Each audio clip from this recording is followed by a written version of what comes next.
My dear students, आज हमारा topic है लघुत्तम समापवर्तक तथा महत्तम समापवर्तक ज्ञात करना। तो लाफा क्या होता है कि जोड़े में से एक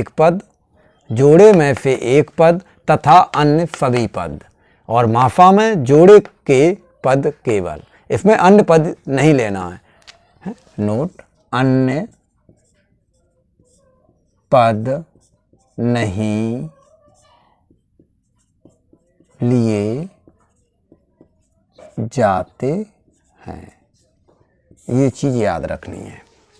तो यहाँ से मैंने क्वेश्चन 1 उठाया है। व्यंजक ये और ये का x और x स्क्वायर माइनस 1 तथा आपका x क्यू माइनस 1 का लाफा ज्ञात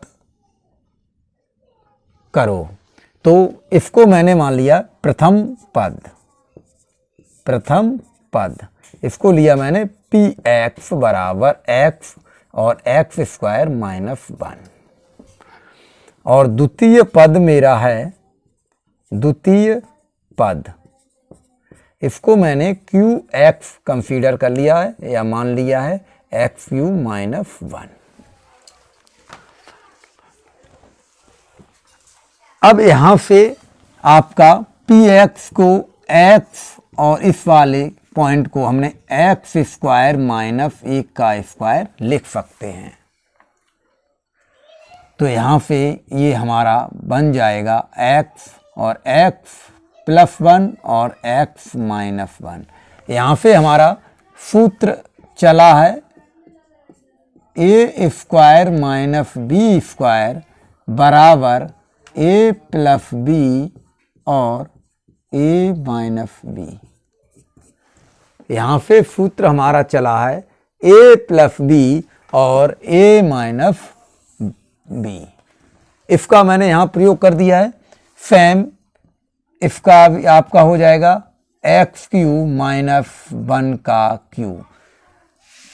तो यहाँ से हमारा सूत्र इसमें आएगा a Q minus b Q बराबर a माइनस b और a square plus b square plus ab। तो आपके ये दो सूत्रों का प्रयोग किया जाना है। तो यहाँ से आपका हो जाएगा x माइनस 1 और आपका x स्क्वायर प्लस 1 का वर्ग 1 प्लस, अब x में 1 की गुणा करेंगे तो 1 इंटू एक्स। तो यहाँ से हमारा आ जाएगा x माइनस 1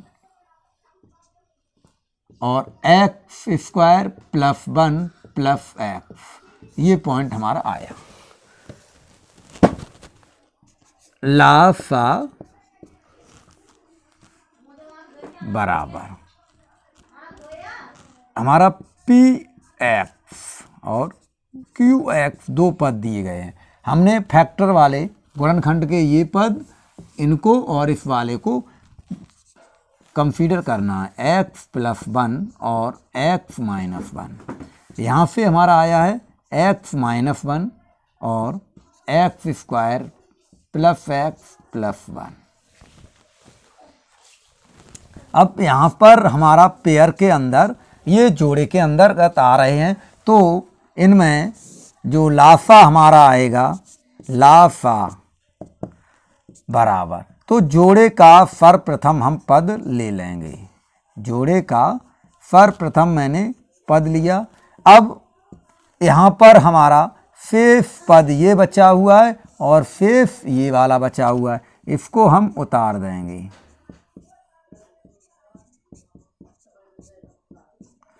हमने इसको उतार दिया और यहाँ से हमारा जो फैक्टर है, तो यहाँ से x इस वाले को अलग कर लीजिए, x प्लस 1 और x माइनस 1 और x square plus x plus 1, ये आपका आ जाएगा, यह आपका आ जाएगा। अथवा इसको हम लिख सकते हैं x स्क्वायर प्लस x और इसकी अगर इसकी इधर गुणा कर दो और इधर इसकी गुणा हमने इधर कर दी और इसकी इधर कर दी, तो ये हमारा हो जाएगा x³ - 1 आंसर। इस क्वेश्चन को एक बार मैं फिर पुनः रिपीट कर देता हूँ कि व्यंजक x ब्रैकेट के अंदर x² - 1 और x³ - 1 का लाफा ज्ञात करो। तो प्रथम पद हमारा px x और x² प्रथम पद दिया गया था, इसको मैंने p और x कंसीडर कर लिया है और जो दूसरा पद दिया था इसको मैंने qx ले लिया है। अब इनके मैंने यहाँ से क्या किए, गुणनखंड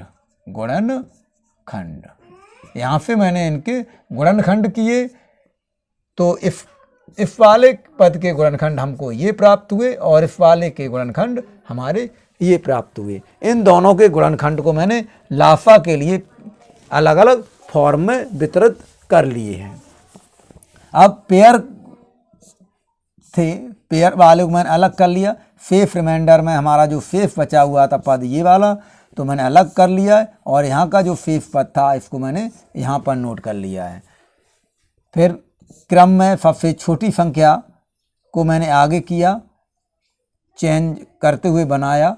तो यहाँ पर इसकी x की मल्टीप्लाई की x² और x का 1 में करेंगे तो x, और ये हमारा दैट पॉइंट था वो हमारा घूम के यहाँ पर आ रहा था, तो हमने x³ - 1 a³ - b³ के फॉर्मूले से तोड़ दिया है।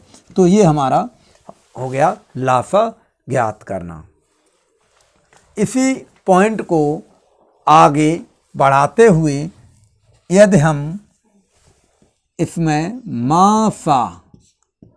माफा ज्ञात करना है तो px बराबर x और x + 1 और x - 1 लेते हैं और qx बराबर x - 1 और x² + x और +1। यहाँ से हमने दो पद आपके कंसीडर किए हैं। अब हमारा शर्त थी माफा ज्ञात करने की।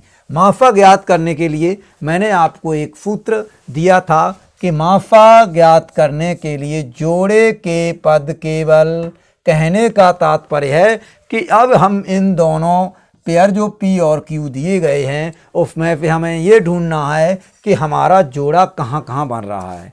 तो यहाँ पर हमारा जोड़ा, एक तो इसका जोड़ा यहाँ बन रहा है और इसमें कोई भी पद हमारा कॉमन नहीं है जो जोड़े के अंतर्गत आए।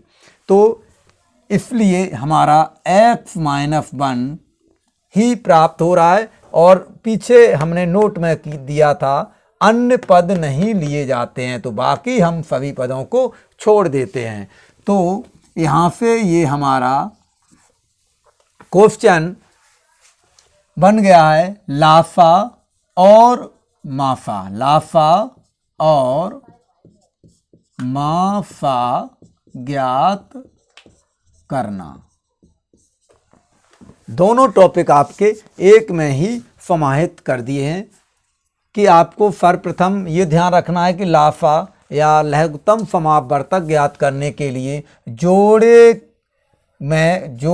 में से एक पद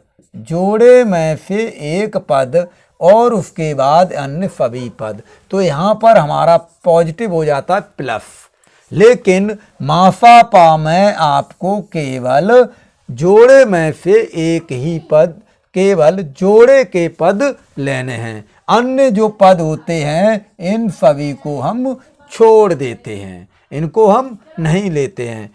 तो इस तरीके से जो पहला पद हमारा होता है उसको हम px ले लेते हैं और दूसरे पद को हम qx ले लेते हैं। जो पद दिए जाते हैं उनके हम सबसे पहले गुणनखंड करते हैं। गुणनखंड प्राप्त होने के बाद में उन्हें हम क्रम से प्रथम और द्वितीय पद को लेते हैं और उसमें से जो हमारा कॉमन पद होता है या उभयनिष्ठ होता है या हम पेयर में बोल सकते हैं, तो पेयर के पद को हम अलग लिख लेते हैं और जो शेष बचे पद होते हैं उनको हम बाद में नोट कर लेते हैं।